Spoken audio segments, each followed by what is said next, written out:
Gracias, presidente. Hoy que abordamos este que es quizá uno de los temas más importantes del internacionalismo contemporáneo, ha venido a mi mente un poema de Nicolás Guillén que aparecía en uno de aquellos textos, libros de texto gratuito de nuestra educación primaria. Decía: fueron a cazar guitarras bajo la luna llena y trajeron esta, pálida, fina, esbelta, ojos de inagotable mulata, cintura de abierta madera. Es joven, apenas vuela, pero ya canta cuando oye en otras jaulas aletear sones y coplas. Los sones hombres y las coplas solas. Hay en su jaula esta inscripción: cuidado, sueña. Allí supe, compañeras y compañeros legisladores, por primera vez que América entera soñaba en sus noches y en sus páramos, en sus vivos y en sus muertos, y hasta en las cosas que tiempo después leerían 100 años de soledad, tenían vida propia, solo era cuestión de despertarles el ánima. Tras el fin de la Guerra Fría, allí está Cuba, siempre de pie, después de tantos años de vejación y bloqueo, con sus ojos de inagotable mulata, narrándose e inventándose siempre en las letras de Fina García y de Cintio Vitier, de Reinaldo Arenas, de José Lezama Lima y de Roberto Fernández Retamar, en La Habana que no conocimos de Guillermo Cabrera Infante, y en La Habana que es contemporánea nuestra de Wendy Guerra, de Leonardo Padura y de Pedro Juan Gutiérrez. ¿Y qué tienen que ver las letras cubanas con este tema que hoy abordamos? Todo. Porque la épica resistencia cubana ha sido, como en su poema fundacional, un espejo de paciencia en el que los latinoamericanos debemos reconocernos enteros, siempre en proceso de expoliación y de ultraje. Durante gran parte del siglo XX, la política exterior mexicana, que surgió como resultado de la evolución y experiencia histórica del Estado en el ámbito internacional, desempeñó un papel considerable en las relaciones en el concierto de las naciones. Dos doctrinas son fundamentales para entender la política exterior mexicana. Primero, la doctrina Carranza y la doctrina Estrada. La primera establece que bajo ningún pretexto se debe intervenir en los asuntos internos de otros países y que el tratamiento debe ser de estricta igualdad entre naciones soberanas. La segunda se refiere al derecho de autodeterminación para aceptar, mantener o sustituir a sus gobiernos o autoridades, y califica como denigrante la práctica de otorgar reconocimientos, ya que ello implica herir la soberanía de otras naciones. Cuando comenzó la denominada Guerra Fría, a pesar de que México, por su situación geográfica, estaba dentro de la esfera de influencia de Estados Unidos, no se plegó completamente a los designios de este país.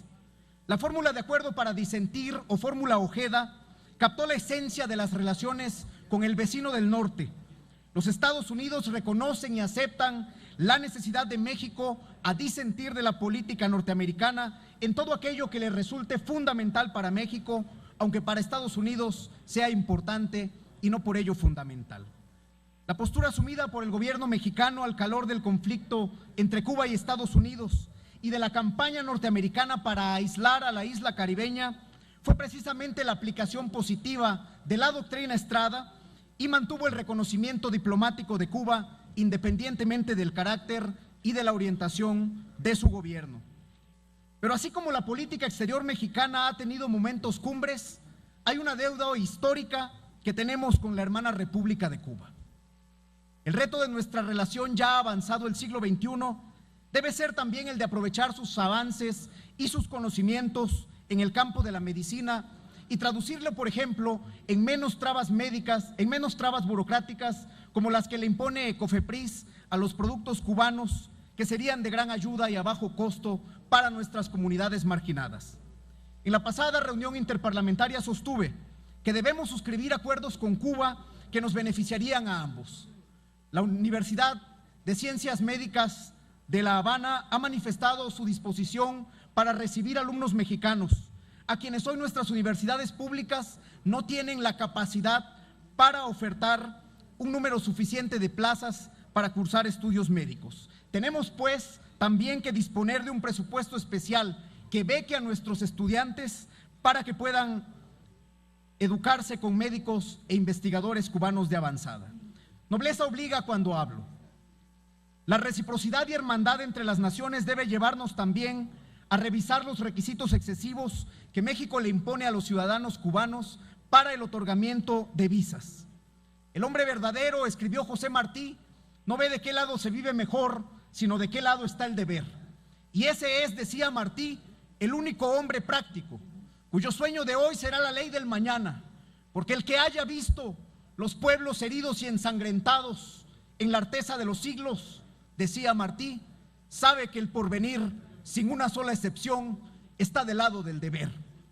Este momento histórico del restablecimiento de las relaciones entre Cuba y Estados Unidos debe ser también un momento de reflexión para el Estado mexicano sobre el papel que estamos jugando en la política exterior del hemisferio y en el concierto de las naciones, y para condenar enérgicamente y demandar el fin del bloqueo económico impuesto unilateralmente a la isla.